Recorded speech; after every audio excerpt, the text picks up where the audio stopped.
Hi everyone, welcome to IAC.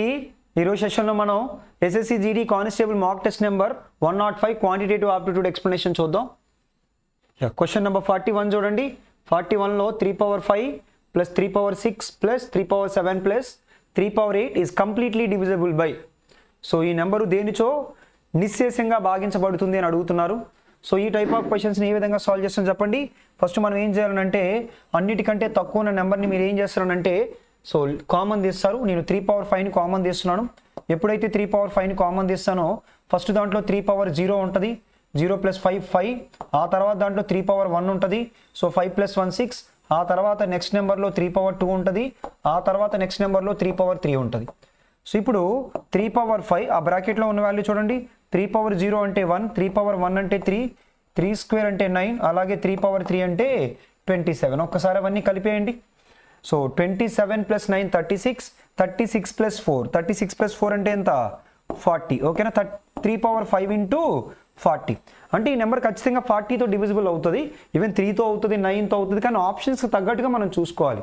So 14 ఏమైనా ఉందా? 14 ఉండాలంటే 7 ఉండాలి. చూడండి 10 ఉందో లేదో, 40లో 10 ఉంది కదా, కాబట్టి ఇది అవుతుంది. అలాగే 17 ఏమైనా ఉందా? 17 లేదు. 17 ఇందులో కానీ ఉందా? లేదు. తర్వాత 11 ఏమైనా ఉందా? లేదు. కొన్నిసార్లు మనకి 2 ఆప్షన్స్ ఉంటాయి. 2 ఆప్షన్స్ ఉన్నప్పుడు మాత్రం మీరు ఏది పెట్టినా కానీ మీకు మార్క్ వస్తుంది. ఓకేనా. 2 ఆప్షన్లు ఉన్నాయి, మనం చేసింది రాంగ్ ఏమని చెప్పేసి ఫీల్ అవ్వద్దు. ఏది కరెక్ట్ పెడితే అది మీకు ఆన్సర్ వస్తుంది. ఓకేనా. సో ఇప్పుడు వరకు ఆన్సర్ ఏంటంటే option B 10. Next question number 42. A 9-digit number 89563887y is divisible by 72. What is the value of square root of 7x minus 3y is equals to? 9 అంకెల సంఖ్య 89563 x 87y 72 చో భాగించబడుతుంది. అయితే so square root of 7x minus 3y విలువ ఎంత? First అయితే ఆ number రాద్దాం. ఆ నెంబర్ ఏంటంటే 89563 x 87y. ఇక్కడ అది 72తో ఎగ్జాక్ట్గా డివిజిబుల్ అవ్వడం అంటే 72ని మనం ఏ విధంగా రాయొచ్చు చెప్పండి. 9 × 8. ఎందుకు ఇలాగే రాసామనంటే మనం తీసుకునే పేరు ఖచ్చితంగా ఏమై ఉండాలంటే కోప్రైమ్ అయి ఉండాలి. ఓకేనా. కోప్రైమ్ అయి ఉండాలి. 9 × 8, 9 8s are 72. అలాగే 9కి 8కి హెచ్సిఎఫ్ ఎంత అనంటే 1. ఓకేనా. మీరు ఇలా దీన్ని 3 × 24 అని కూడా రాయొచ్చు. ఓకేనా. 6 × 12 అని కూడా రాయొచ్చు. ఓకేనా. అలా చాలా ఉన్నాయి, బట్ అవి మీరు తీసుకోకూడదు. తీసుకునే పేరు ఖచ్చితంగా ఏమై ఉండాలంటే కోప్రైమ్ అయి ఉండాలి. ఓకేనా. కాబట్టి సో ఈ నెంబర్ 8 తోటి డివిజిబుల్ అవ్వాలి, అలాగే 9 తోని కూడా డివిజిబుల్ అవ్వాలి. ఫస్ట్ 8తో డివిజిబుల్ అవ్వాలి. 8తో డివిజిబుల్ అవ్వాలంటే కండిషన్ ఏంటంటే last 3 digits must be divisible by 8. ఓకేనా. 4 అయితే లాస్ట్ 2 డిజిట్స్, 8 అయితే లాస్ట్ 3, 16 అయితే లాస్ట్ 4 అలా. సో ఇప్పుడు ఈ లాస్ట్ 3 చూసేటప్పుడు మీరు ఇక్కడ లాస్ట్ 3 అనగానే లాస్ట్ 3ని ఏమి చెక్ చేసేనక్కర్లేదు. ఇక్కడ చూడండి 8 అంటే 800.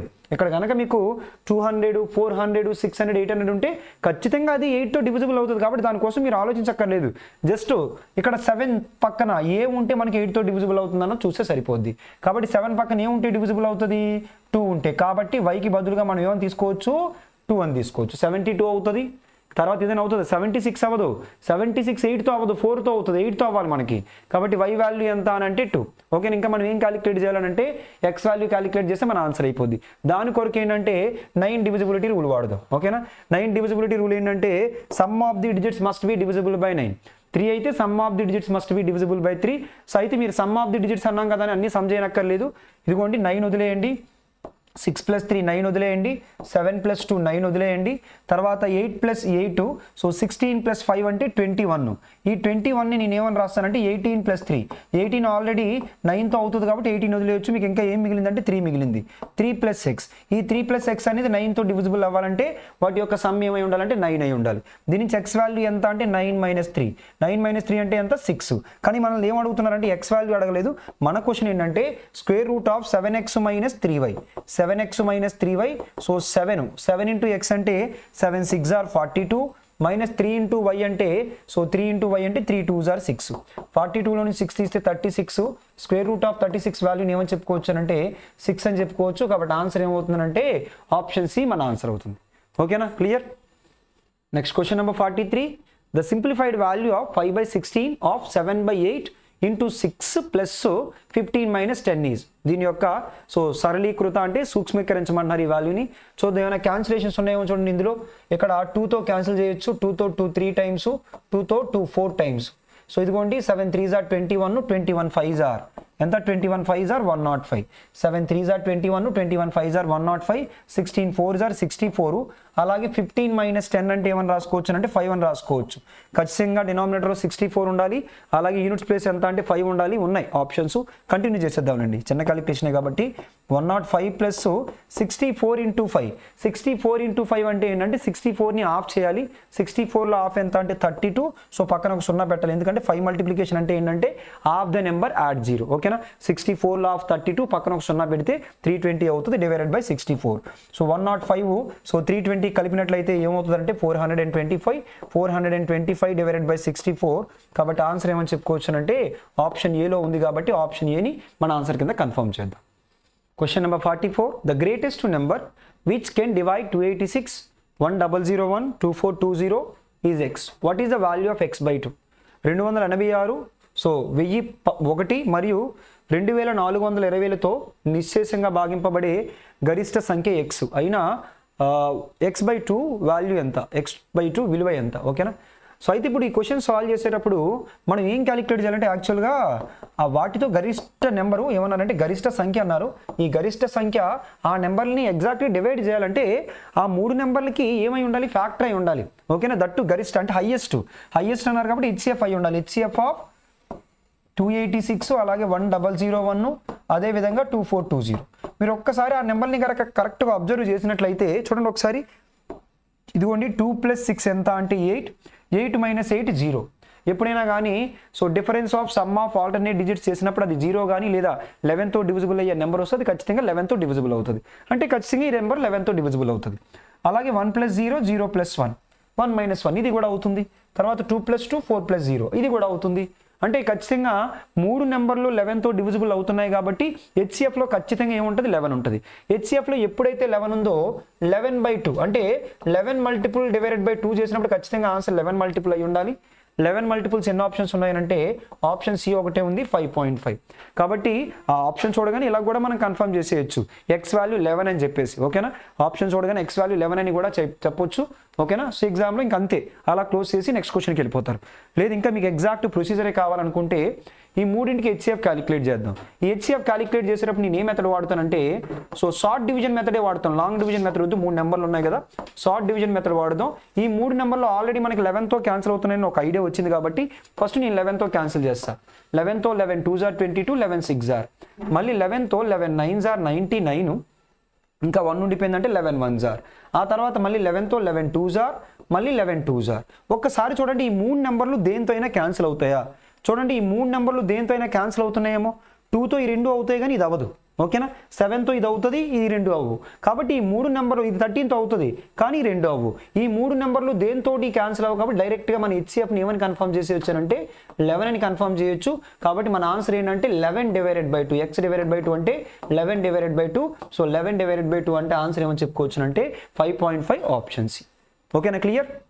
క్వశ్చన్ నెంబర్ 45 చూడండి ఏమన్నారు. క్వశ్చన్ నెంబర్ 45లో the ratio of the 2 numbers is 2:5. If 7 is subtracted from each the ratio of the new number will be 13:43. So find the smallest number. 2 సంఖ్యల నిష్పత్తి 2:5. ప్రతి సంఖ్య నుండి 7ని తీసివేస్తే కొత్త సంఖ్యల నిష్పత్తి 13:43 అవుతుంది. అతి చిన్న సంఖ్యను కనుగొనండి. సో అతి చిన్న సంఖ్య అంటే ఖచ్చితంగా ఆన్సర్ అయితే 2 మల్టిపుల్ అంటే ఈవెన్ నెంబర్ అయి ఉండాలి. కాబట్టి ఆప్షన్ 15 అయితే మనం తీసేయచ్చు. అలాగే ఆప్షన్ నుంచి 7ని తీసేస్తే ఓకేనా, ఆప్షన్ నుంచి కనుక -7 చేస్తే ఖచ్చితంగా అదే మల్టిపుల్ అయి ఉండాలంటే 13:43 అంటే 13 మల్టిపుల్ అయి ఉండాలి. ఓకే, ఫస్ట్ ఆప్షన్ నుంచి 7 తీసేద్దాం. 20లో నుంచి 7 తీసేసినట్లయితే అది 13. ఇది మన ఆన్సర్ అయ్యే ఛాన్స్ ఉంది. అలాగే 30 - 7 అంటే 23, అది మన ఆప్షన్ అయ్యే ఛాన్స్ లేదు. అదేవిధంగా 10 - 7 అంటే సో 3, ఇది కూడా మన ఆప్షన్ అయ్యే ఛాన్స్ లేదు.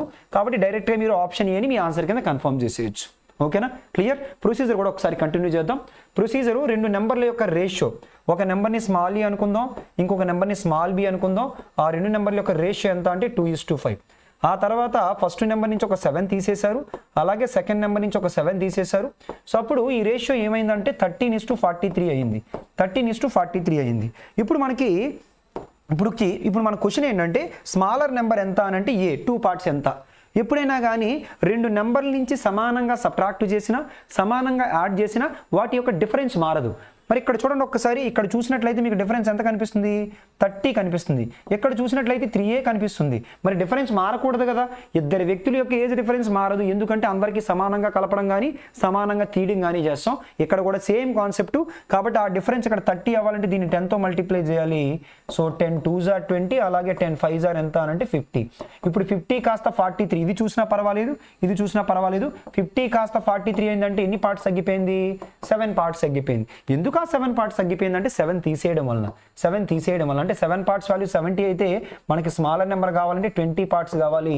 7 పార్ట్స్ వాల్యూ 70 అయితే సో 20 పార్ట్స్, అది 7 పార్ట్స్ వాల్యూ 7 అయితే 20 పార్ట్స్ వాల్యూ ఎంత అవుతుంది అంటే 20 అవుతుంది. ఓకేనా, క్లియర్?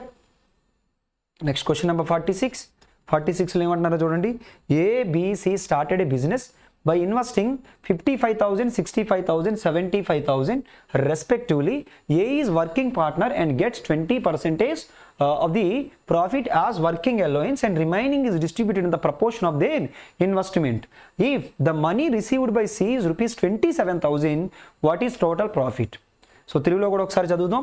ఏ, బి మరియు సిలు వరుసగా 55,000, 65,000, 75,000 పెట్టుబడి పెట్టి వ్యాపారాన్ని ప్రారంభించారు. ఏ క్రియాత్మక భాగస్వామి మరియు లాభంలో 20% జీతభత్యంగా పొందుతుంది మరియు మిగిలినది వారి పెట్టుబడుల నిష్పత్తిలో పంపిణీ చేయబడుతుంది. సి అందుకున్న డబ్బు రూపాయలు 27,000. అయితే మొత్తం లాభం ఎంత? ఫస్ట్ అయితే వీళ్ళు చూడండి, ఈ 3 సున్నాలు క్యాన్సిల్ చేస్తే ఏ 5 11 టైమ్స్, 5 13 టైమ్స్, అలాగే 5 ఎన్ని టైమ్స్ అని అంటే 15 టైమ్స్. వీళ్ళు పెట్టుబడి పెట్టిన రేషియో ఇక్కడ మళ్ళీ ఒకసారి రాస్తున్నాను. ఏ 11 పార్ట్స్, బి 13 పార్ట్స్, సి ఎంత అంటే 15 పార్ట్స్. మొత్తం ముగ్గురికి ఎంత ప్రాఫిటో మనకు తెలియదు. ఇదిగోండి ముగ్గురికి వచ్చిన ప్రాఫిట్ ఎక్స్ అనుకుంటాను, ముగ్గురిది కలిపి ప్రాఫిట్ నేను ఎక్స్ అనుకుంటాను. ముందు టోటల్ ప్రాఫిట్లో ఏం చేయాలనంటే ఏ అనేది వర్కింగ్ పార్ట్నర్ కాబట్టి, క్రియాత్మక భాగస్వామి కాబట్టి ఏకి ఏం చేయాలనంటే ఒక 20% ఇచ్చేయాలి. మరి ఎక్స్లో 20% ఇస్తే ఇంకా ఎంత పర్సెంటేజ్ మిగులుతుంది? 80% కదా మిగులుతుంది. 80%ని మనం ఫ్రాక్షన్లో ఏమని రాసుకుంటాం? 4/5 కదా. 20% అంటే 1/5, 40% అంటే 2/5, 60% అంటే 3/5, 80% అంటే 4/5, 80/100. దాన్ని సింప్లిఫై చేస్తే 4/5. ఇప్పుడు ఈ మిగిలిన మొత్తం ప్రాఫిట్ని ఇప్పుడు ఏం చేయాలంటే ఇన్ని భాగాలు చేయాలి. ఎన్ని? సో 11 + 13 24, 24 + 15 అంటే 39 పార్ట్స్ చేసి అందులో మనకి ఎవరి షేర్ తెలుసు అంటే సి షేర్ తెలుసు. సి షేర్ ఎన్ని పార్ట్స్ అంటే 15 పార్ట్స్. ఓకేనా, విచ్ ఈజ్ ఈక్వల్స్ టు ఏమని రాసుకోవచ్చు అంటే క్వశ్చన్లో 27,000 అని క్లియర్గా చెప్పారు. సో 27,000. దీని నుంచి మనం ఇదిగోండి ఏమైనా క్యాన్సిలేషన్స్ ఉన్నాయో చూడండి. 5తో 5 3 టైమ్స్, 3తో సో 3 13 టైమ్స్. ఎక్స్ వాల్యూ ఎంత అనంటే సో 13 × 27,000 డివైడెడ్ బై 4. ఓకేనా, డివైడెడ్ బై 4. ఇప్పుడు ఇది సింప్లిఫై చేసేటప్పుడు ఖచ్చితంగా ఇక్కడ 27 ఉంది కాబట్టి ఆన్సర్ ఖచ్చితంగా 9 మల్టిపుల్ అయి ఉండాలి. ఫస్ట్ ఆప్షన్ అయితే 9 మల్టిపుల్ కాదు, ఎందుకని 8 + 5 + 5 9 మల్టిపుల్ అవుతున్నట్టు ఉంది కదా. సో 18 ఫస్ట్ ఆప్షన్ అవుతుంది. ఓకేనా, సెకండ్ ఆప్షన్ చూడండి. 8 + 7 + 7 14, 14 + 8 + 5 అంటే 13, 14 + 13 అంటే 27. ఇది కూడా అవుతుంది. అలాగే ఇక్కడ చూడండి ఈ ఆప్షన్ కూడా అవుతున్నట్టు ఉంది. సో 7 + 6 అంటే 14 + 7 21. సో ఇది అవ్వట్లేదులేండి, ఇది కూడా అవుతుంది. కాబట్టి మనం ఏం చేద్దామంటే ప్రాసెస్ వెళ్ళిపోదాం. ఈ ప్రాసెస్ కూడా ఒకసారి చూడండి. ఇక్కడ నేను 4తో క్యాన్సిల్ చేస్తాను. ఎలా అంటే 27,000లో ఆఫ్ 13,500, 13,500లో ఆఫ్ ఎంత అంటే 6750. అంటే ఖచ్చితంగా మన ఆప్షన్లో లాస్ట్లో సో ఇక్కడ 13 5s are 65 కాబట్టి 50తో ఎండ్ అయి ఉండాలి. సో 50తో ఎండ్ అయి ఉన్న ఆప్షన్స్ 2 ఉన్నాయి. పైగా 9 మల్టిపుల్ ఆల్రెడీ చూసాం కాబట్టి ఆప్షన్ బిని కన్ఫర్మ్ చేయొచ్చు. ఇంకా కంటిన్యూ చేద్దామంటే క్యాలిక్యులేషన్ ఒకసారి చూడండి. 13 5s are 65, 13 7s are 91 + 6, so 97, 9 carry 13 6s are 78 + 9 ఎంత అంటే 87, 87750. సో ఆన్సర్ ఏమవుతుందంటే ఆప్షన్ బి. ఓకేనా, clear? Next question number 47. In a 65 liters of mixture of kerosene and petrol, the ratio of the kerosene to petrol is 3:2. In order to make this ratio 4:5, how many liters of petrol should be added to the given mixture? 65 లీటర్ల kerosene మరియు petrol మిశ్రమంలో kerosene మరియు petrol నిష్పత్తి 3:2. ఈ నిష్పత్తిని 4:5 చేయడానికి ఇచ్చిన మిశ్రమానికి ఎన్ని లీటర్ల పెట్రోల్ని కలపాలి? ఫస్ట్ అయితే మొత్తం 65 లీటర్లు, ఓకేనా, 65 లీటర్లు. అందులో మనకి ఏ రేషియో ఇచ్చారంటే కిరోసిన్ ఇస్టు పెట్రోల్, ఓకేనా, K/P అనుకుందాం. అది ఎంత ఇచ్చారంటే 3:2 ఇచ్చారు. ఆ తర్వాత ఎన్ని లీటర్లు పెట్రోల్ కలపాలి, పెట్రోల్ మాత్రమే కలపాలి, అందుకని PN అని రాసుకున్నాను. అప్పుడు రేషియో ఎంత అవ్వాలంటే 4:5 అవ్వాలి. అయితే నేనేమంటానంటే పెట్రోల్ కలిపితే పెట్రోల్ మారుతుంది కానీ కిరోసిన్ మారదు కదా, అందుకని కిరోసిన్ని సేమ్ చేయడానికి కిరోసిన్ ఇక్కడ 3 పార్ట్స్ ఉంది, ఇక్కడ 4 పార్ట్స్ ఉంది, ఈక్వల్ చేయడానికి ఈ 4తో దీన్ని మల్టిప్లై చేస్తాను, అదేవిధంగా ఈ 3తో దీన్ని మల్టిప్లై చేస్తాను. ఒకదాన్ని మల్టిప్లై చేస్తే సరిపోదు, అందుకే రెండింటిని మల్టిప్లై చేస్తున్నాను. 4 3s are 12, అలాగే 4 2s are 8, అలాగే 3 4s are 12, 3 5s are ఎంత అంటే 15. ఒకసారి చూడండి, మరి ఇప్పుడు కిరోసిన్ 2 ఈక్వల్ అయిపోయాయి కదా, కిరోసిన్లో 2 ఈక్వల్ అయిపోయాయి అంటే ఇక్కడ నుంచి ఇక్కడికి పార్ట్స్ పెరిగాయి కదా, ఎన్ని పార్ట్స్ పెరిగాయి? 7 పార్ట్స్ పెరిగాయి. మనం ఆ 7 పార్ట్సే క్యాలిక్యులేట్ చేయాలి. ఇనీషియల్గా మనకి 12 + 8 that is the initial mixer. ఎన్ని పార్ట్స్ అంటే 20 పార్ట్స్. ఆ 20 పార్ట్స్ వాల్యూని ఆల్రెడీ ఎన్ని లీటర్స్ అన్నారు? 65 లీటర్స్ అన్నారు. ఇప్పుడు దీని నుంచి 5తో 5 4 టైమ్స్, 5తో 5 13 టైమ్స్. 1 పార్ట్ వాల్యూ ఎంత అంటే 13/4. మనకి 7 పార్ట్స్ కావాలంటే 7 × 13 అంటే 91/4. 91/4 అంటే 91లో హాఫ్. సో 45.5, 45.5లో హాఫ్ 22.75, ఓకేనా, 22.75. లేదు మీకు ఇంకా ఇబ్బంది అనిపిస్తే ఇక్కడ 4కి దగ్గరగా క్యాన్సిల్ అయ్యేది ఏంటంటే 4 2s are 8. ఆ తర్వాత ఇంకెంత ఉందంటే 31, 4 2s are 31 కాదు 11 ఉంది, 4 2s are 8, 3/4. 3/4 అంటే ఎంత అంటే 0.75. మీరు అలా డైరెక్ట్ క్యాన్సిల్ చేసినా ఇబ్బంది ఉండదు, ఓకేనా. Next question number 48. The average cost of an apple, an orange and mango is ₹36. The average cost of apple and orange is ₹28 and that of orange and mango is ₹32. The cost of an orange is. Apple, నారింజ మరియు మామిడి పండు సగటు ధర ₹36. ఒక Apple మరియు నారింజ సగటు ధర ₹28. అదే విధంగా ఒక నారింజ మరియు మామిడికాయ సగటు ధర 32, ఒక నారింజ ధర రూపాయలలో. ఫస్ట్ యావరేజ్ కాస్ట్ అన్నారు. సో దేని అంటే యాపిల్ ఒకటి, తర్వాత నెక్స్ట్ ఆరెంజ్ ఒకటి, తర్వాత మ్యాంగో ఒకటి. ఎంత అన్నారనంటే యావరేజ్ 36 అన్నారంటే సమ్ ఏమవుతుంది? 36 × 3 108, ఓకేనా. 3 6s are 18, 8 1 carry, 3 3s are 9 + 1 10. So 108. ఆ తర్వాత the average cost of Apple and orange. The average cost of Apple and orange is equals to 28. Average 28 అయితే సమ్ ఎంత? 28 × 2 ఎంత అవుతుందంటే 56. ఆ తర్వాత next orange and mango. Average cost of orange and mango ఏమన్నారంటే average అయితే 32, మరి సమ్ ఎంత అవుతుందంటే 64 అవుతుంది. ఇప్పుడు మన క్వశ్చన్ ఏంటంటే what is the cost of the orange కావాలంటే నేను ఏం చేస్తానంటే ఒక్కసారి అబ్జర్వ్ చేస్తే ఈ రెండింటిని కలిపితే A + M + 2 ఓలు వస్తాయి. అందులో నుంచి ఇది సబ్ట్రాక్ట్ చేస్తాను. ఈ రెండు కలిపేసి ఇది సబ్ట్రాక్ట్ చేస్తాను. అప్పుడు ఏ క్యాన్సిల్ అయిపోద్ది, MM క్యాన్సిల్ అయిపోద్ది. 2 ఓల నుంచి ఒక ఓ తీస్తే ఒక ఓ వస్తుంది, ఓకేనా. కాబట్టి ఫైనల్గా సో ఆరెంజ్ ఈజ్ ఈక్వల్స్ ఏమని చెప్పొచ్చు అంటే ఈ రెండింటిని కలపండి 120, ఆ రెండింటిని కలిపితే 120, 120లో నుంచి 108 తీసేయండి. 120లో నుంచి 108 తీస్తే మన ఆన్సర్ ఏమవుతుంది? సో 12 అవుతుంది. కాబట్టి ఆన్సర్ ఏమని చెప్పుకోవచ్చునంటే option D. Next question number 49. The average of 15 results is 60. If the average of the first 8 results is 58 and that of the last 6 is 62, then find the ninth result. తెలుగులో కూడా చూడండి. 15 ఫలితాల సగటు 60, మొదటి 8 ఫలితాల సగటు 58 మరియు చివరి 6 ఫలితాల సగటు 62 అయితే 9వ ఫలితాన్ని కనుగొనండి. సో 9వ ఫలితాన్ని కనుగొనండి. యావరేజ్ ఆఫ్ 15 రిజల్ట్స్, ఓకేనా, 15 రిజల్ట్స్. సో ఈ టైప్ ఆఫ్ క్వశ్చన్స్ని ఫస్ట్ షార్ట్ కట్ చూద్దాం. ఇంకా మీకు అర్థం కాకపోతే అప్పుడు నార్మల్ మెథడ్ చూద్దాం. ఫస్ట్ 15 రిజల్ట్స్ యొక్క యావరేజ్ ఎంత అంటే 60. ఇప్పుడు ఫస్ట్ ఎన్ని రిజల్ట్స్ అన్నారంటే 8 రిజల్ట్స్. ఈ 8 రిజల్ట్స్ యొక్క యావరేజ్ ఎంత అంటే 58. ఎంత? 58. దీన్ని నేను ఎలా రాస్తానంటే 60 - 2 అని రాస్తాను. అంటే ఈ రిజల్ట్స్ దగ్గర ఒక్కొక్క రిజల్ట్ దగ్గర 2 ఉండిపోయింది. అలా ఎన్ని రిజల్ట్స్ అంటే 8 రిజల్ట్స్ అంటే 16 బయట ఉండిపోయింది, ఓకేనా. 16 బయట ఉండిపోయింది, అలా ఉంచండి. ఆ తర్వాత నెక్స్ట్ 6 రిజల్ట్స్ యొక్క యావరేజ్ ఎంత అన్నారంటే 62 అన్నారు. దీన్ని ఏమని రాయొచ్చు అంటే 60 + 2. ఈ రిజల్ట్ మాత్రం ఒక్కొక్క రిజల్ట్ 2 తీసేసుకుంది. ఒక్కొక్క రిజల్ట్ 2 తీసేసుకుంది. ఎన్ని రిజల్ట్స్ దగ్గర? 6 రిజల్ట్స్ దగ్గర. అంటే 6 2s are 12 ఎక్స్ట్రా తీసేసుకుంది. మరి ఇప్పుడు ఇక్కడ 16 బయట ఉండిపోయింది, ఇక్కడ 12 ఎక్స్ట్రా తీసేసుకుందంటే ఈ 16లో నుంచి ఇంకా 12 తీసేసుకుంటే ఇంకెంత మిగిలిపోద్ది? 4 మిగిలిపోద్ది. ఆ 4 ఖచ్చితంగా నెక్స్ట్ మనం యాడ్ చేసే రిజల్ట్లోనే కలపాలి. కాబట్టి 60 + 4 ఆన్సర్ ఏమవుతుందంటే 64 అవుతుంది. ఓకేనా? 64. క్లియర్? సో ఇంకా మీకు జనరల్ మెథడ్ కావాలంటే ఒకసారి చూడండి. మొత్తం 15 రిజల్ట్స్ యొక్క యావరేజ్ ఎంత అంటే 60. అప్పుడు సమ్ ఎంత అవుతుందంటే 15 × 60. అందులో నుంచి ఫస్ట్ ఒక 8 తర్వాత ఒక 6 వీటి యొక్క యావరేజ్ ఇచ్చారంటే వీటి యొక్క సమ్ వస్తుంది. వీటి యొక్క యావరేజ్ అంటే వీటి యొక్క సమ్ వస్తుంది. 15 అబ్జర్వేషన్స్లో నుంచి ఈ 14 అబ్జర్వేషన్స్ని తీసేస్తే మిగతా అబ్జర్వేషన్ వస్తుంది. కాబట్టి నేను ఏం చేస్తానంటే 8 × వీటి యొక్క యావరేజ్ ఎంత అంటే 58, అలాగే -6 × మిగతా వాటి యొక్క యావరేజ్ ఎంత అంటే 62. ఇది సాల్వ్ చేసేటప్పుడు కూడా మీరు ఒకవేళ ఇలా ఈ మెథడ్ ద్వారా చేసినప్పుడు మీరు క్యాలిక్యులేషన్ అన్ని చేసేయక్కర్లేదు. ఆప్షన్లన్నీ మీరు అబ్జర్వ్ చేసినట్లయితే యూనిట్స్ ప్లేస్ అన్ని డిఫరెంట్గా ఉన్నాయి. కాబట్టి ఇక్కడ 5 × 0 అంటే ఇక్కడ 0 వస్తుంది యూనిట్స్ ప్లేస్లో. మైనస్ 8 8s are 64, తర్వాత 6 2s are 12. అంటే ఇక్కడ 10 - 6 అంటే ఖచ్చితంగా యూనిట్స్ ప్లేస్లో ఏమి ఉండాలి? 4 ఉండాలి. కాబట్టి ఆన్సర్ ఏమని చెప్పుకోవచ్చు అంటే 64 ఆప్షన్ సి మన ఆన్సర్ కింద చెప్పుకోవచ్చు. లేదు ఇంకా క్యాలిక్యులేషన్ కంటిన్యూ చేద్దామంటే 15 6s are 90 900. So 8 8s are 64, 8 5s are 40 + 6 46, 6 2s are 12, 6 6s are 36 + 1 37 372. So ఇప్పుడు 900 మైనస్ ఆ రెండు కలపండి ఎంత అనంటే సో 6 13 1 క్యారీ 836. 900లో నుంచి 836 తీసేయండి. సో ఆన్సర్ ఏమవుతుందంటే 64 అవుతుంది. ఓకేనా? Next question number 50. When 55 is subtracted from a number, it reduces to its 80%. Find 4/5 of original number.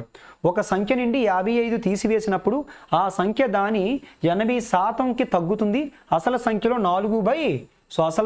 4/5ని కనుగొనండి. ఫస్ట్ ఏంటంటే మొత్తం ఇప్పుడు 100%లో నుంచి ఎంత తగ్గిస్తే 80% వస్తుంది? 20% తగ్గిస్తే. ఓకేనా? ఆ 20% వాల్యూనే క్వశ్చన్లో ఏమన్నారని అంటే 55 అన్నారు. మనల్ని ఏమడుగుతున్నారంటే ఫైండ్ ద 4/5. చెప్పండి 4/5 అంటే ఎంత పర్సెంటేజు? 4/5 అంటే ఎంత పర్సెంటేజు? 80%. 4/5 × 100%. 4/5 × 100% అంటే 80%. ఆ 80% వాల్యూ ఎంత అన్నది మన క్వశ్చన్. ఖచ్చితంగా 55 అనేది 11 మల్టిపుల్ కాబట్టి ఆన్సర్ కూడా 11 మల్టిపుల్ అయి ఉండాలి. ఒకటే ఆప్షన్ ఉంది, ఆప్షన్ బిని కన్ఫర్మ్ చేసేయచ్చు. ఇంకా కంటిన్యూ చేద్దామని అంటే 20 ఏం చేస్తే 80 వస్తుంది? 4 చేస్తే. కాబట్టి 55 × 4. 55కి డబల్ 110, 110కి డబల్ ఎంత అంటే సో 220. 110కి డబల్ ఎంత అంటే 220. కాబట్టి ఆన్సర్ ఏమవుతుందంటే option B. Next question number 51. A dealer marks his goods 15% above the cost price. Then he allows a 20% discount on it. What will be his loss percentage? ఒక dealer తన వస్తువులపై కొనుగోలు చేసిన ధర కంటే 15% ఎక్కువ ప్రకటిస్తాడు. దానిపై 20% తగ్గింపు అనుమతిస్తాడు. అయితే అతని నష్ట శాతం ఎంత? ఓకేనా? క్వశ్చన్లో క్లియర్గా ఏంటంటే కొంత శాతం పెంచి తర్వాత డిస్కౌంట్ ఇచ్చారంటే సక్సెసివ్ చేంజ్. 15% ఇంక్రిమెంట్కి అలాగే సో 20% డిక్రిమెంట్కి సక్సెసివ్ చేంజ్ అలా చేసినా పర్వాలేదు. లేదా కాస్ట్ ప్రైజ్ని 100 అనుకోండి. ఇప్పుడు ఏం చేశారంటే మార్కుడ్ ప్రైజ్ని దానికంటే 15% పెంచి పెట్టారు. సో దానికంటే 15% పెంచి పెట్టడం అంటే మార్కుడ్ ప్రైజ్ని 115 పెట్టినట్టే కదా. ఇప్పుడు దీని మీద 20% డిస్కౌంట్ ఇచ్చి అమ్ముతున్నారు. సో 10% అంటే ఎంత చెప్పండి? 11.5. 20% అంటే 11.5కి డబల్ ఎంత? 23 కదా. మరి 115లో నుంచి 23 డిస్కౌంట్ ఇవ్వడం అంటే ఎంత కమ్మడం? 92కే కదా అమ్మడం. మరి 100ని 92కి అమ్మారంటే ఎంత డిస్కౌంట్ ఇచ్చినట్టు? 8%. అదే ఎంత నష్టం వచ్చినట్టు? 8% నష్టం వచ్చినట్టు. కాబట్టి ఆన్సర్ ఏమవుతుందంటే ఆప్షన్ డి. లేదు ఇలా 15లో నుంచి -23 ఈ రెండింటి యొక్క సమ్ చేసిన -8 వస్తుంది కాబట్టి 8% loss. Next question number 52. A shopkeeper sells goods at a profit of 12% and uses a weight which is 15% less than the original weight. Find his total percentage gain. Correct to 2 decimal places. దుకాణదారుడు 12% లాభంతో వస్తువులను విక్రయిస్తాడు మరియు అసలు బరువు కంటే 15% తక్కువ బరువును ఉపయోగిస్తాడు. అతని మొత్తం లాభ శాతంను 2 దశాంశ స్థానాలకు సరైనది కనుగొనండి. ఫస్ట్ ఏంటంటే ఈ టైప్ ఆఫ్ క్వశ్చన్స్ ఎప్పుడు అడిగినా కానీ ఎలా చేస్తారనంటే కాస్ట్ ప్రైస్ దగ్గర ఒక బేసిక్ ట్రాన్సాక్షన్ని మీరు కన్సిడర్ చేసుకోండి. ఓకేనా? సో క్వశ్చన్లో ఏదైనా చెప్తే అది మీరు కన్సిడర్ చేస్తారు. ఏమీ చెప్పకపోతే ఏమనుకుంటారనంటే 100 గ్రామ్స్ని 100 రూపీస్కి కొన్నాడని మీరు అనుకోవాలి. అనుకునేది కూడా పెన్ను పేపర్ ఏం పెట్టక్కర్లేదు, బ్రెయిన్లో అనుకోండి. ఓకేనా? 100 గ్రామ్స్ని 100 రూపీస్కి కొన్నాడని అనుకోండి. ఇప్పుడు అమ్ముతున్నాడు. అమ్మేటప్పుడు ఏం చేస్తున్నాడు అంటే ఆయన అమ్మేటప్పుడు మాత్రం he uses a weight of 15% less. అంటే 100 గ్రామ్స్ ఇస్తున్నానని చెప్తున్నాడు కానీ 15% లెస్ వెయిట్ యూజ్ చేస్తున్నాడంట. అంటే ఎన్ని గ్రామ్స్ ఇస్తాడంటే 85 గ్రామ్స్ ఇస్తాడు. ఎక్కడ? ఎట్ కాస్ట్ ప్రైజా? ఎట్ కాస్ట్ ప్రైస్ అయితే 100 రూపీస్కి ఇస్తున్నట్టు, కానీ అతను చూడండి గూడ్స్ని ఎక్కడ అమ్ముతున్నాడు అంటే 12% ప్రాఫిట్ దగ్గర అమ్ముతున్నాడు. అంటే ఎంత అమౌంట్ పొందుతాడంటే 112 రూపీస్ పొందుతాడు. 85 గ్రామ్స్ని 112 రూపీస్కి అమ్మితే చెప్పండి 100 గ్రామ్స్ని ఆల్రెడీ 100 రూపీస్కి కొన్నాడని అనుకున్నాం కదా, మరి 85 గ్రామ్స్ని ఎంత కొంటాడు? 85 రూపీస్కే కదా కొంటాడు. మరి 85కి కొని 112కి అమ్మితే ప్రాఫిటే కదా. 85 కొని 112కి అమ్మితే ప్రాఫిటే కదా. ఎంత ప్రాఫిట్ చూడండి, 100 కంటే ఇది 15 తక్కువ, ఇది 12 ఎక్కువ. 15 + 12 అంటే 27, అంటే 27 రూపీస్ ప్రాఫిట్ వస్తుంది. మనకేం కావాలంటే పర్సెంటేజ్ ప్రాఫిట్ కావాలి. మరి పర్సెంటేజ్ ప్రాఫిట్ అంటే ఏం చేయాలి? Profit divided by cost price into 100% చేయాలి.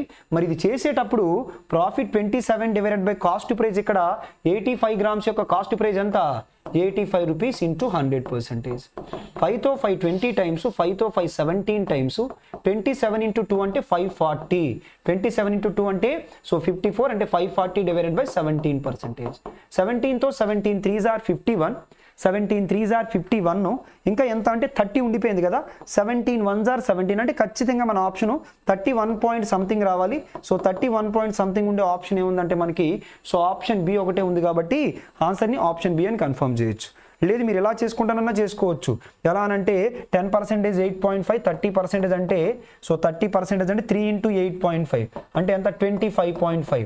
ఆ తర్వాత మళ్ళీ 1% కలుపుతారు 0.85, ఇంకా మనకి 27 రాలేదు. అంటే ఖచ్చితంగా ఆన్సర్ అనేది 30 కంటే ఎక్కువే ఉండాలి. సో 31లో ఒకటే ఆప్షన్ ఉంది కాబట్టి ఆప్షన్ బి అని ఆ విధంగా కూడా మీరు కన్ఫర్మ్ చేయొచ్చు. ఓకేనా. Next question number 53. The amount obtained by investing a certain sum of % per annum for 3 years at simple interest is equals to the simple interest on the same sum at the same rate for 19 years. What is the value of R? కొంత మొత్తాన్ని సంవత్సరానికి 6% వడ్డీ రేటుతో 3 సంవత్సరాలలో పొందిన మొత్తం అదే మొత్తాన్ని 19 సంవత్సరాల్లో అదే వడ్డీ రేటుతో పొందిన వడ్డీకి సమానం అయిన R విలువ ఎంత? First the amount obtained. So principal amount ఇప్పుడు ఎంత పర్సెంటేజ్? 100% ప్లస్, ఇప్పుడు ఎందుకంటే క్వశ్చన్లో సమ్ ఆఫ్ అమౌంట్ అన్నారు కదా. అమౌంట్ అంటే ఏంటంటే ప్రిన్సిపల్ ప్లస్ సింపుల్ ఇంట్రెస్ట్, ఈ రెండింటిని కలిపి మనం ఏమంటాం అంటే amount are some of amount అంటాం. సో సంవత్సరానికి 6% చొప్పున 3 years అంటే ఇది ఒక 3R%. ఇది మొత్తం దేని మీద అంటే ఆన్ ప్రిన్సిపల్ అమౌంట్ మీద. ఓకేనా, ఆన్ ప్రిన్సిపల్ అమౌంట్ మీద. అదంట ఈక్వల్ అంట. దేనికి ఈక్వల్ అంటే interest obtained on same some same rate, కాకపోతే 19 years. సెకండ్ టైం చెప్పేటప్పుడు సింపుల్ ఇంట్రెస్ట్కి ఈక్వల్ అన్నారు తప్ప అమౌంట్కి ఈక్వల్ అన్నది. కాబట్టి సింపుల్ ఇంట్రెస్ట్ ఎంత అంటే, సో 19 సంవత్సరానికి 6% చొప్పున 19R% దేని మీద అంటే పీ మీద. ఎలాగో పీ క్యాన్సిల్ అయిపోద్ది. కాబట్టి సో 19Rలో నుంచి 3R తీసేయండి. ఎంత అంటే 16R ఈజ్ ఈక్వల్స్ టు ఎంత అంటే 100. మనకి R కావాలంటే 100 డివైడెడ్ బై 16. మీరు ఆల్రెడీ 1/16 అంటే నేర్చుకుంటారు. 1/16 అంటే ఆన్సర్ ఏంటి? 6.25%. ఓకేనా. 1/16 అంటే ఎంత? 6.25. మీరు నేర్చుకుంటారు కదా, ఇంకా ఇబ్బంది అనిపిస్తే క్యాన్సిల్ చేసేయండి. ఎలా? 100 లాఫ్ 50, 50 లాఫ్ బై 16 అంటే 4 హాఫ్లు చేయాలి. 100 లాఫ్ 50, 50 లాఫ్ 25, 25 లాఫ్ 12.5, 12.5 లాఫ్ 6.25. కాబట్టి ఆన్సర్ ఏమవుతుందంటే ఆప్షన్ ఏ 6.25. ఓకేనా. Next question number 54. Rupees 12,000 becomes rupees 15,972 in a certain period of time at the rate of 10% per annum on compound interest, compounding annually. Find the period of time. సంవత్సరానికి 10% చక్రవడ్డీ చొప్పున రూపాయలు 12,000 మొత్తం ఒక నిర్ణీత వ్యవధిలో రూపాయలు 15,972 అవుతుంది. కాల వ్యవధిని కనుగొనండి. క్వశ్చన్లో సో ఏ ఇంట్రెస్ట్ అని చెప్పారంటే కాంపౌండ్ ఇంట్రెస్ట్ అని చెప్పారు. ఓకేనా. 12,000 ఎన్ని సంవత్సరాల్లో అవుతుంది అని అడుగుతున్నారు. ఈ టైప్ ఆఫ్ క్వశ్చన్స్ని డైరెక్ట్గా ఇలా తీసేసుకోండి. ఎలా అనంటే సో 12,000లో ఫస్ట్ ఇయర్ ఎంత పర్సెంటేజు? 10%. సో 10% అంటే ఎంత? 1200. సో 1200 కలపండి. సో 1200 కలిపినట్లయితే ఎంత అవుతుందంటే సో 13,200. ఇంకా 1 year కాదు, ఇంకా ఎక్కువే. మళ్ళీ ఆ తర్వాత సో 13,200లో మళ్ళీ 10%. మళ్ళీ 10% అంటే ఎంత అనంటే 1320. ఓకేనా. సో 1320 ఎంత అవుతుందంటే 13,000కి 1000 కలిపితే 14,520. 2 సంవత్సరాలు అయ్యింది, ఇంకా సరిపోలేదు. మనకి ఎంత అవ్వాలంటే 15,972 అవ్వాలి. మళ్ళీ దీని మీద ఎంత పర్సెంటేజ్ అంటే 10%. ఓకేనా, ఎంత అనంటే 1452. మీరు కరెక్ట్గా అబ్జర్వ్ చేస్తే సో 14,520కి కలిపితే ఇది కరెక్ట్గా సరిపోద్ది. ఓకేనా, చేద్దామంటే ఇదిగోండి 14,000 + 1,000 15,972 కరెక్ట్గా మ్యాచ్ అయింది. 1 2 3 కాబట్టి ఎన్ని ఇయర్స్? 3 ఇయర్స్. ఓకేనా, ఆన్సర్ ఏమవుతుందంటే 3 ఇయర్స్ అవుతుంది. లేదు మీరు ఇలా కూడా క్యాలిక్యులేట్ చేయొచ్చు. ఎలా అనంటే అక్కడ మీకు వచ్చిన ఇంట్రెస్ట్ ఉంది కదా, సో ఇది ఇక్కడ నుంచి ఇక్కడ కొంత అమౌంట్ పెరిగింది కదా, ఆ పెరిగిన అమౌంట్ ఎంతో చూసుకోండి. ఆ పెరిగిన అమౌంట్ ఎంత అంటే 3,972. అది 12,000లో ఎంత పర్సెంటేజ్ అన్నది క్యాలిక్యులేట్ చేయండి. ఎంత పర్సెంటేజ్ అన్నది క్యాలిక్యులేట్ చేస్తే ఇదిగోండి 2 zeros క్యాన్సిల్ 12తో, సో 12 3s are 36, మళ్ళీ 12 3s are 36, 12 1s are 12 అంటే 33.1%. మరి చెప్పండి 10% చొప్పున 33.1% ఇంట్రెస్ట్ రావాలంటే, కాంపౌండ్ ఇంట్రెస్ట్ రావాలంటే ఎన్ని ఇయర్స్ పడుతుంది? 3 ఇయర్స్ పడుతుంది. ఎందుకంటే మనకు ఆల్రెడీ తెలుసు అది ఇంపార్టెంట్ వాల్యూ కాబట్టి మనం గుర్తుపెట్టుకుంటాం. 2 ఇయర్స్కి అయితే 21%, సో 3 ఇయర్స్కి అయితే ఎంత 10% చొప్పున 33.1%, అదే 4 ఇయర్స్కి అయితే 46.41%. ఓకేనా, కాబట్టి ఆ వాల్యూ గుర్తుపెట్టుకుంటాం కాబట్టి అలా కూడా మీరు డైరెక్ట్గా 3 ఇయర్స్ అని కన్ఫర్మ్ చేయొచ్చు. Next question number 55. A can complete a work in 25 days and B can complete it in 30 days. If they work on it together for 5 days, then the fraction of the work that is left, ఎంత work అయిందనలేదు, ఎంత మిగిలిపోయిందని అడిగారు. తెలుగులో కూడా చూద్దాం. ఒక పనిని 25 రోజుల్లో పూర్తి చేయగలడు ఏ అనే వ్యక్తి, మరియు బి దానిని 30 రోజుల్లో పూర్తి చేయగలడు. వారు కలిసి 5 రోజులు పని చేస్తే ఆ పనిలో ఇంకెంత భాగం మిగిలి ఉంది? ఫస్ట్ అయితే ఏ ఒకటి ఎన్ని రోజుల్లో చేస్తాడో చూడండి, 25 డేస్ అన్నాడు. అదేవిధంగా బి ఎన్ని రోజులు అంటే సో 30 డేస్ అన్నారు.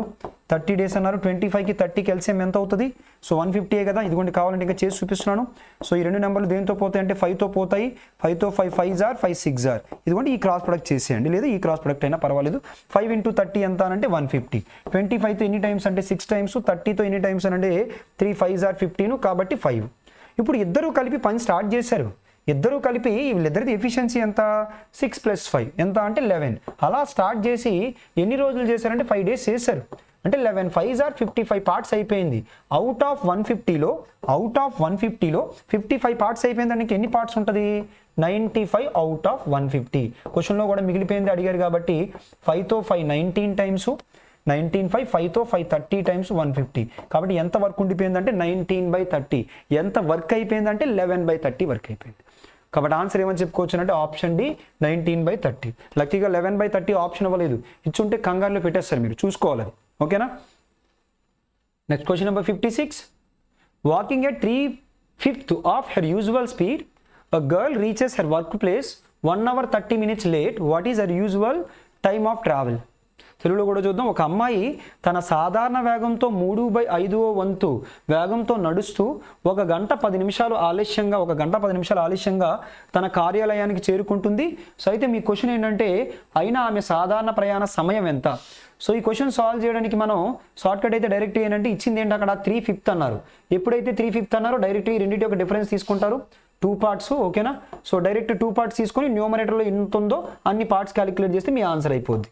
ఓకేనా. 2 పార్ట్స్ ఎంత అన్నారంటే క్లియర్గా క్వశ్చన్లో so 1 hour 30 minutes 1 hour 30 minutes 1 hour 30 minutes నేను డైరెక్ట్ మినిట్స్లో రాయిస్తాను. 1 hour 30 minutes అంటే 1 hour అంటే 60 minutes మళ్ళీ ప్లస్ 30 అంటే 90 minutes. దాని నుంచి 1 part వాల్యూ ఎంత అంటే 45 minutes. 3 parts వాల్యూ ఎంత అంటే 3 × 45. 3 × 45 అంటే ఎంత 135. 3 40s are 120, 3 5s are 15, 135. ఈ 135నే 120 + 15 అని రాస్తున్నాను. ఎందుకంటే 120 minutes మనం ఏమని రాయొచ్చు, 2 hours అని రాయొచ్చు. అలాగే సో 15 minutes, 2 hours 15 minutes. కాబట్టి ఆన్సర్ ఏమని కన్ఫర్మ్ చేయొచ్చు అంటే ఆప్షన్ సి. ఒకవేళ మీకు ఆ షార్ట్ కట్ ఐడియా లేకపోతే ఒకసారి ప్రాసెస్ కూడా చూడండి. సో ఫస్ట్ ఏమన్నారంటే స్పీడ్ రేషియో చెప్తున్నారు. ఏమని? యూజువల్ స్పీడ్ న్యూ స్పీడ్ రాద్దాం. సో ఆ స్పీడ్ రేషియో ఏమని చెప్తున్నారంటే so walking at 3/5 of her usual speed అంటే ఆవిడ యొక్క యూజువల్ స్పీడ్ కనుక 5 అనుకుంటే ఇప్పుడు ఎన్ని పార్ట్స్ వెళ్తుందంటే 3 పార్ట్స్. ఓకేనా. 3/5 అంటే యూజువల్ స్పీడ్ కనుక 5 పార్ట్స్ అనుకుంటే ఇప్పుడు 3 స్పీడ్తో వెళ్తుంది. 3 పార్ట్స్ స్పీడ్తో ఇది స్పీడ్ రేషియో. అయితే సో 5 పార్ట్స్ స్పీడ్తో వెళ్ళినప్పుడు 3 పార్ట్స్ స్పీడ్తో వెళ్ళినప్పుడు ఒకటే డిస్టెన్స్ కవర్ చేస్తున్నారు కాబట్టి ఏం కాన్స్టెంట్ కాన్సెప్ట్ అంటే డిస్టెన్స్ కాన్స్టెంట్ కాన్సెప్ట్.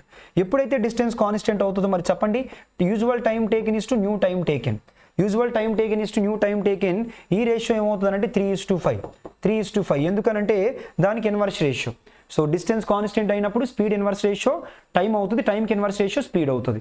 కాబట్టి ఇక్కడ నుంచి ఇనీషియల్గా 3 పార్ట్స్కి వెళ్ళేది, తర్వాత 5 పార్ట్స్. ఇక్కడ నుంచి ఇక్కడికి ఎన్ని పార్ట్స్ లేట్ అవుతుంది? 2 పార్ట్స్. ఆ 2 పార్ట్స్ వాల్యూనే 1 hour 30 minutes. 1 hour అంటే 60 + 30, 60 + 30 అంటే ఎంత? 90 minutes. దాని నుంచి యూజువల్ టైం అంటే ఎన్ని పార్ట్స్? 3 పార్ట్స్. ఆ 3 పార్ట్స్ వాల్యూ ఎంత అంటే అదే కదా మనం అక్కడ క్యాలిక్యులేట్ చేస్తాం. So 2 hours + 15 minutes. కాబట్టి ఆన్సర్ ఏమవుతుందంటే ఆప్షన్ సి. ఓకేనా? Next question number 57. 57లో a train crosses a platform of length 450 meters in 40 seconds. It crosses another train with the length 400 meters which is coming from opposite direction in 25 seconds. If the speed of the second train is 41.4 km/h, what is the speed of the first train? ఒక రైలు 450 మీటర్లు పొడవున్న ప్లాట్ఫామ్ని 40 సెకండ్లో దాటుతుంది. అదే రైలు 25 సెకండ్లో వ్యతిరేక దిశ నుండి వస్తున్న 400 మీటర్ల పొడవు గల మరొక రైలును దాటుతుంది. రెండవ రైలు వేగం గంటకి 41.4 కిలోమీటర్లు అయితే మొదటి రైలు వేగం ఎంత? ఓకేనా? ఈ క్వశ్చన్ ఇక్కడ చూడండి, 41.4 అనేది km/hలో ఇచ్చారు. ఫస్ట్ అయితే నేను మీటర్/సెకండ్లోకి మార్చుకుంటాను, ఎందుకంటే అక్కడ మిగతావన్నీ సెకండ్స్ మీటర్స్లో ఉన్నాయి కాబట్టి. మరి ఏం చేయాలి చెప్పండి? మార్చాలంటే ఇంటూ 5/18. ఓకేనా? 5/18. 18తో 18 2s are 36, ఇంకా 54 ఉండిపోయింది. అంటే 18తో 3 times 2.3 × 5 ఎంత అవుతుందనంటే, సో 5 × 23 అంటే 115, 11.5. ఫస్ట్ స్టేట్మెంట్లో ఏమన్నారో చూడండి. So train crosses a platform length of 450 అంటే speed of the train is equals to, so train యొక్క లెంత్ అయితే మనకు తెలియదు కానీ L + 450 అనేది ఏంటి? Platform length. దీనికి ఎంత టైం పడుతుంది అన్నారంటే 40 సెకండ్స్ పడుతుంది అన్నారు. ఓకేనా? 40 సెకండ్స్. దీని నుంచి ఇంకా మనం రాసుకుందాం అంటే L రాసుకోవచ్చు, ఎందుకంటే క్వశ్చన్లో స్పీడ్ అడిగారు కాబట్టి డైరెక్ట్ L రాసుకుందాం. Lని ఏమని రాయొచ్చు అంటే 40 × S మైనస్ ఏమని రాయొచ్చు అంటే 450 అని రాయొచ్చు. అలా ఉంచండి. ఇప్పుడు నెక్స్ట్ స్టేట్మెంట్లో ఏమన్నారంటే విచ్ ఈస్, అదే ట్రైన్ క్రాస్ చేస్తుందంట ఇంకొక ట్రైన్ని. ఓకేనా? అది ఏ డైరెక్షన్లో వస్తుందంటే ఆపోజిట్ డైరెక్షన్. దీని యొక్క స్పీడ్ ఆల్రెడీ S అనుకున్నాం, ఆపోజిట్ డైరెక్షన్లో వస్తుంది. దాని యొక్క స్పీడ్ ఎంత అంటే 11.5 ఈజ్ ఈక్వల్స్ టు, ఆల్రెడీ ఇక్కడ లెంత్ ఆఫ్ ది ట్రైన్ మనం రాసుకున్నాం చూడండి. లెంత్ ఆఫ్ ది ట్రైన్ ఎంత అంటే ఫస్ట్ ట్రైన్ 40s - 450, అలాగే సెకండ్ ట్రైన్ యొక్క లెంత్ ఎంత అంటే సెకండ్ ట్రైన్ యొక్క లెంత్ ఆల్రెడీ క్లియర్గా క్వశ్చన్లో 400 అని మెన్షన్ చేశారు. సో డివైడెడ్ బై స్పీడ్ ఎంత, స్పీడ్ కాదు టైం ఎంత అంటే ఎన్ని సెకండ్స్ పట్టింది అన్నారు? 25 సెకండ్స్ పట్టింది అన్నారు. ఓకేనా? Divided by 25. సింప్లిఫై చేస్తే 25 × S, so 25S 25S minus కాదు ప్లస్, సో 25 × 11.5 అలా ఉంచండి. క్యాలిక్యులేషన్ లాస్ట్లో చూద్దాం. So is equals to 40S 450కి 400కి డిఫరెన్స్ ఎంత అంటే -50. సో దాని నుంచి ఇక్కడ S ఈజ్ ఈక్వల్స్ టు ఏమని రాయొచ్చు అంటే 40లో నుంచి 25 తీస్తే 15S is equals to 15S is equals to ఏమని రాయొచ్చు అంటే, సో 25 × 11.5 ప్లస్ 7 రాయొచ్చు అంటే 50 అని రాయొచ్చు. ఇంకా 5తో క్యాన్సిల్ చేస్తే 5 3 times, 5 5 times, అలాగే 5 1 times. దాని నుంచి S is equals to 5 × 11.5, 5 5s are 25. ఓకేనా? లేదంటే డైరెక్ట్ 115లో ఆఫ్ ఎంత అంటే 57.5. కాబట్టి 5 × 11.5 అంటే ఏమవుతుందంటే, సో 57.5 ప్లస్ 10 డివైడెడ్ బై 3. అది ఎంత అనంటే ఆ రెండు కలిపినట్లయితే, సో ఇక్కడ 5 ఇంటూ చేసినప్పుడు మనకి ఇది ఎంత వచ్చింది చూడండి, 57.5 + 10 ఆ రెండు కలిపితే 67.5. ఈ 67.5ని నేను ఏమని రాస్తానంటే 135 డివైడెడ్ బై 2. ఇదిగోండి 135 divided by 2 3s are 6 into 18/5. ఇక్కడ 18/5 ఎలా వచ్చిందంటే మీటర్/సెకండ్లోకి మార్చడం, అది km/hలోకి మార్చడానికి 6తో 6 3 times, 5తో 5 ఎన్ని టైమ్స్ అంటే 27 times. 27 × 3 అంటే ఎంత అంటే 81 km/h. సో ఆన్సర్ ఏమని చెప్పుకోవచ్చు అంటే ఆప్షన్ ఏ 81 km/h. జనరల్గా క్వశ్చన్ అంతా మీటర్/సెకండ్లో ఇచ్చి ఆప్షన్ కనుక km/hలో అడిగితే ఖచ్చితంగా 9 మల్టిపుల్ అయి ఉండాలి. కానీ నేనైనా ప్రాసెస్ ఎందుకు చేయాల్సి వచ్చిందంటే మీరు కరెక్ట్గా అబ్జర్వ్ చేస్తే 3 ఆప్షన్లు 9 మల్టిపుల్స్ ఉన్నాయి, అందుకే నేను ప్రాసెస్ వెళ్ళాను. ఓకేనా? కొంచెం ఇది లెందీగా వచ్చింది, ఒకసారి చూసుకోండి. నెక్స్ట్ క్వశ్చన్ నెంబర్ 58 చూడండి ఏమన్నారు.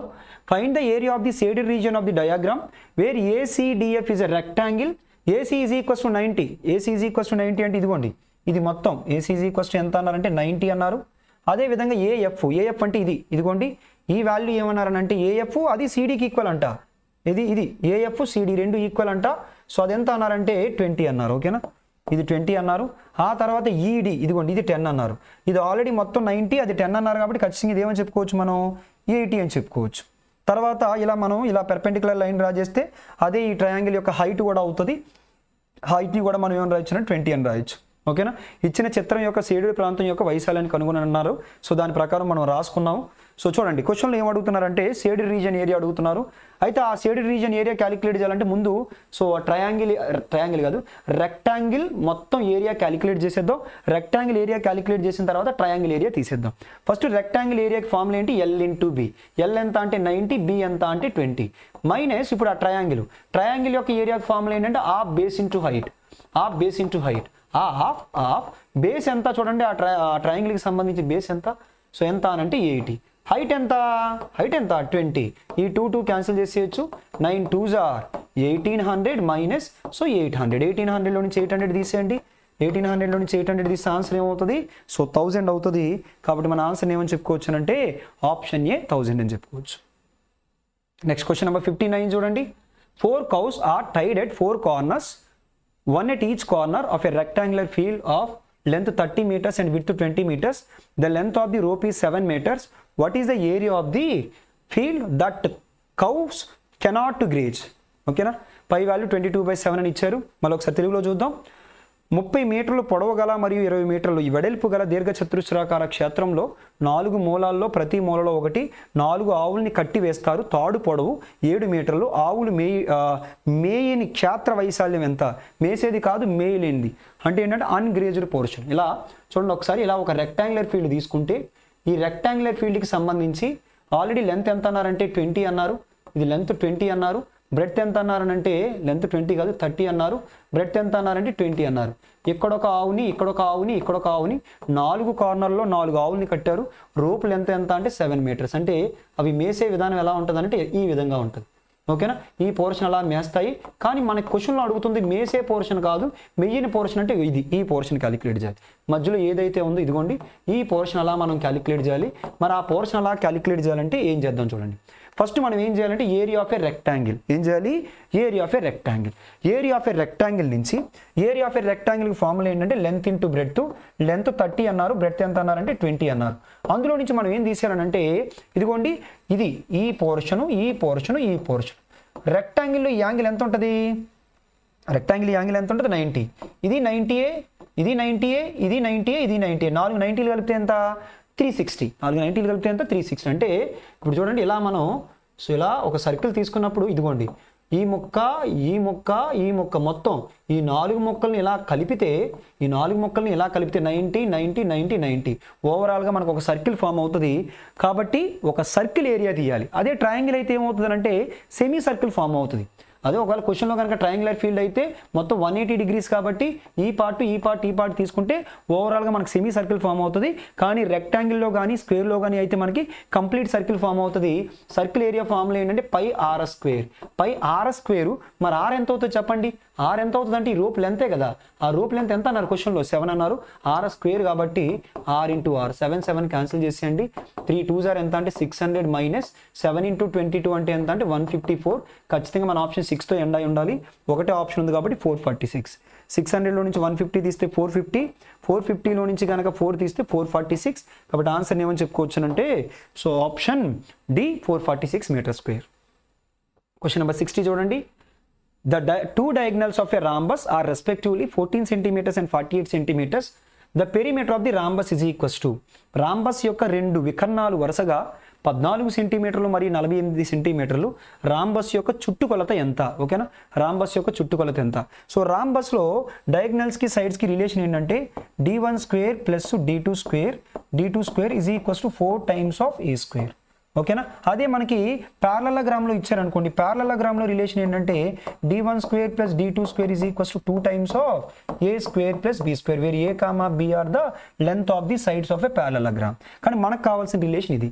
ఆల్రెడీ d1 ఇచ్చారు. d1 ఎంత అన్నారు? 14 అన్నారు. 14². అలాగే d2 ఏమన్నారనంటే 48 అన్నారు. 48² ఈజ్ ఈక్వల్స్ టు ఎంత అనంటే 4a². ఇప్పుడు నేను క్యాలిక్యులేషన్ చేసేటప్పుడు కూడా డైరెక్ట్గా 14² 48² క్యాలిక్యులేట్ చేయను. ఏం చేస్తానో చూడండి ఒకసారి. ఇక్కడ దీన్ని ఏమని రాస్తానంటే 2² 2 స్క్వేర్ ఇంటూ 7 స్క్వేర్ అని రాస్తాను, ఎందుకంటే 2 7s are 14. ఇక్కడ కూడా 2 స్క్వేర్ ఇంటూ 24 స్క్వేర్ అని రాస్తాను, ఈజ్ ఈక్వల్స్ టు ఎంత అంటే 4a స్క్వేర్. ఇప్పుడు ఈ 4ని క్యాన్సిల్ చేస్తాను. 7 square plus 24 square is equals to a square. మీకు ఆల్రెడీ ఒక ఐడియా వచ్చే ఉంటుంది అనుకున్నాను, ఎందుకంటే మనం ఆల్రెడీ మెన్సురేషన్ క్లాస్లో నేర్చుకుంటాము. 7, 24, 25 are triplets. 7, 24, 25 are triplets. So 5, 12, 13 are triplets. అలాగే 8, 15, 17 ఆర్ ట్రిప్లెట్స్.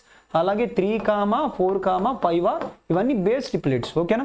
సో దాని నుంచి మీరు డైరెక్ట్ ఏ వాల్యూ 25 అని కన్ఫర్మ్ చేయొచ్చు. లేదు మీకు ఇంకా ఇబ్బందిగా ఉందనంటే సో చేద్దాం. ఏ స్క్వేర్ వాల్యూ 24 స్క్వేర్ అంటే 576, అలాగే 7 స్క్వేర్ అంటే 49, రెండు కలిపితే ఎంత అనంటే 625. డైరెక్ట్గా 575 ఒకటి తగ్గించి ఒకటి ఇచ్చేయండి. 575కి 50 కలిపితే 625. ఆ 625నే మనం 25 స్క్వేర్ అని రాయొచ్చు. ఏ వాల్యూ ఎంత అంటే 25. కానీ క్వశ్చన్లో మిమ్మల్ని ఏ అడగలేదు. ఒక రాంబస్ యొక్క పెరిమీటర్ అని అంటే అన్ని ఏలే ఉంటాయి కాబట్టి 4a అడిగారు. ఏ వాల్యూ 25 అయితే 4a వాల్యూ ఎంత అవుతుంది? 4 × 25, 4 × 25. కాబట్టి ఆన్సర్ ఏమని చెప్పుకోవచ్చు అంటే ఆప్షన్ డి 100 అని చెప్పుకోవచ్చు. ఓకేనా? సో ప్రతి ఒక్కరికి అర్థమైంది అనుకుంటున్నాను. సో నచ్చినట్లయితే లైక్ చేయండి, అలాగే సబ్స్క్రైబ్ చేయండి. Thank you all.